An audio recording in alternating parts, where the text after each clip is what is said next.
నమస్తే, welcome to Raj news special drive.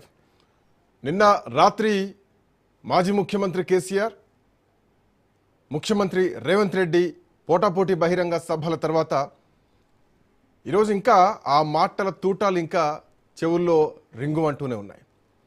So ఇట్లా నేపథ్యంలో కేసీఆర్ చేసినటువంటి కామెంట్స్ మళ్ళీ అధికారంలోకి వస్తున్నామని చెప్పేసి ఘంటాపదంగా చెబుతూ, రాగానే మొదటి సంతకం హైడ్రా మీదనే చేస్తాం, హైడ్రాను తీసి చెరువులో వారేస్తాం, హైడ్రా అంటున్నారు, నిడ్రా అంటున్నారు, లేకపోతే జిడ్రా అంటారు. సో ఇట్లా ప్రజల్ని భయభ్రాంతులకు గురి చేస్తున్నారు. ఈ 2.5 సంవత్సరాల్లో చేసింది ఏమిటి అనంటే చేసింది ఏం లేదు, శూన్యం. రియల్ ఎస్టేట్ పడిపోయింది, భూముల రేట్లు పడిపోయినాయి, అమ్మేటోళ్ళు ఉన్నా కొనేటోళ్ళు లేరు, కరెంట్ ఎందుకు పోతుంది, మిషన్ భగీరథ నీళ్ళు ఎందుకు వస్తలేవు, గొర్రెలు ఎందుకు వస్తలేవు, దళిత బంధు ఏమైంది, రైతు బంధు ఏమైంది. సో అన్ని ప్రశ్నలు వేస్తూ ఈ ప్రశ్నలకు సమాధానంగా ఈరోజు ప్రభుత్వాన్ని ముందు పెట్టారు. సో ప్రజల నుంచి ఓట్ల రూపంలో సమాధానం వస్తుంది అన్న భావన కేసీఆర్ మాటల్లో వ్యక్తమవుతాయి. సో ప్రభుత్వం నుంచి ఎట్లాంటి రియాక్షన్స్ ఉన్నాయి దీనికి సంబంధించి అన్నది కూడా చర్చ నడుస్తోంది. అలిశెట్టి ప్రభాకర్ గుండె ధైర్యం మాటలతో మొదలైనటువంటి ప్రసంగం, ప్రభుత్వం ఏర్పాటు చేస్తున్నాం, తెలంగాణ పునర్నిర్మాణంలో అందరం భాగం కావాలి, తెలంగాణ నాశనమైంది, దీన్ని మళ్ళీ పునర్నిర్మాణం చేయాలన్నటువంటి ఒక సెంటిమెంట్తో వెళ్తుంటే ఔరేక్ బార్ కేసీఆర్ కాంగ్రెస్ సర్కార్ కేసీఆర్ను ప్రధాన ప్రతిపక్ష హోదా కూడా లేకుండా చేస్తామంటూ కూడా ఒక శపథం చేశారు రేవంత్ రెడ్డి.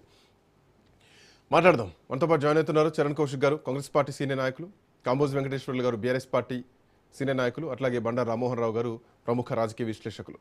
ముందుగా చరణ్ కౌశిక్ గారు నమస్తే. కార్లో ఉన్నట్టున్నారు. ఐ థింక్ చరణ్ కౌశిక్ గారు సిగ్నల్ ఇష్యూ ఉన్నట్టుంది. కాంబోజ్ గారు good morning. Good morning. Good morning. నమస్తే. కొత్త ఉత్సాహం కనిపిస్తోందా? లేక కేసీఆర్ బయటకు వచ్చి ఆఫ్కోర్స్ ఫుల్ మీల్స్ పెట్టి పోయినట్టే కనిపిస్తోంది.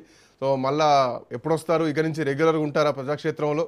సో నిన్నటి సభను ఎట్లా చూస్తున్నారు? సో దీని నుంచి ఎట్లాంటి రియాక్షన్ ఎక్స్పెక్ట్ చేస్తున్నారు ప్రభుత్వం నుంచి? Good morning Raj news viewers and తోటి ప్యానల్ మెంబర్స్ కు వెరీ గుడ్. నిన్న సభకు వచ్చేసినటువంటి అశేష ప్రజానికానికి కూడా శుభాకాంక్షలు.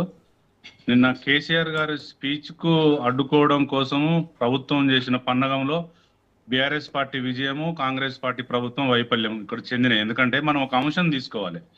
మేము పార్టీ యొక్క ఉద్దేశం ఏంటి, జీవన్ రెడ్డి గారిని మా పార్టీలో జాయిన్ చేసుకోవడం కోసం పార్టీ పెట్టుకున్నాం.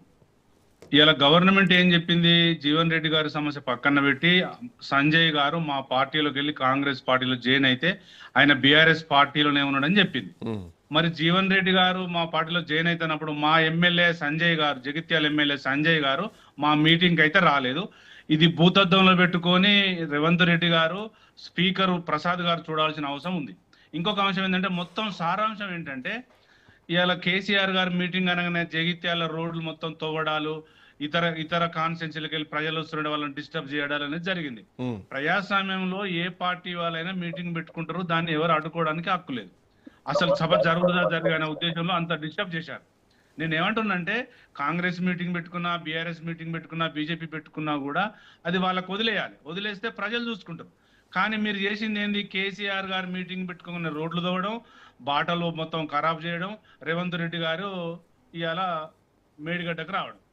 రేవంత్ రెడ్డి గారు 2.5 సంవత్సరాలుగా తన స్పీచ్ లో మేడిగడ్డ మొత్తం కూలేశ్వరం అయిందని చెప్పిండు. అదే ముఖ్యమంత్రి హోదాలో తన నోరుతో ఏం చెప్పిండంటే, మేము రిపేర్ చేయడం కోసం పెట్టుకుంటున్నాము అని చెప్పిండు.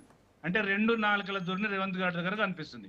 ఇంకొక అంశం ఏంటంటే, సంజయ్ గారు మా బీఆర్ఎస్ పార్టీలో ఉన్నట్టు క్లీన్ చిట్ ఇచ్చారు కదా ప్రసాద్ సారు, ఏరి మరి మా మీటింగ్ పెట్టుకుంటే మాకు దాదాపు 90 లక్షల మంది సమీకరణ జరిగితే మరి సంజయ్ గారు కనిపించలే కదా. మరి సంజయ్ గారు కనపడాలి కదా, స్పీకర్ గారు ఇచ్చినటువంటి రిజల్ట్ ప్రకారం, స్పీకర్ గారు ఆలోచన మేరకు.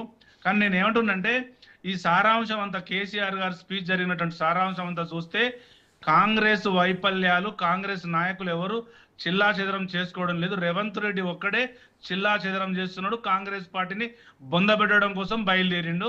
ఆయనకు 2 నాలుకల ధోరణి ఉన్నది. ఒక నాలుక ధోరణి బీజేపీది, ఒక నాలుక ధోరణి కాంగ్రెస్ది, ఒక నాలుక ధోరణి టీడీపీది కూడా ఉంది. అంటే పాముకు 2 నాలుకలు ఉన్నట్టు రేవంత్ రెడ్డి గారికి 3 నాలుకల ధోరణిలో వ్యవహరిస్తున్నాడు. నేను ఏమంటున్నంటే, ఒక ముఖ్యమంత్రి హోదాలో ఉండి మాట్లాడాల్సిన అంశం మాట్లాడకుండా వేరే విషయాలు మాట్లాడుతున్నాడు.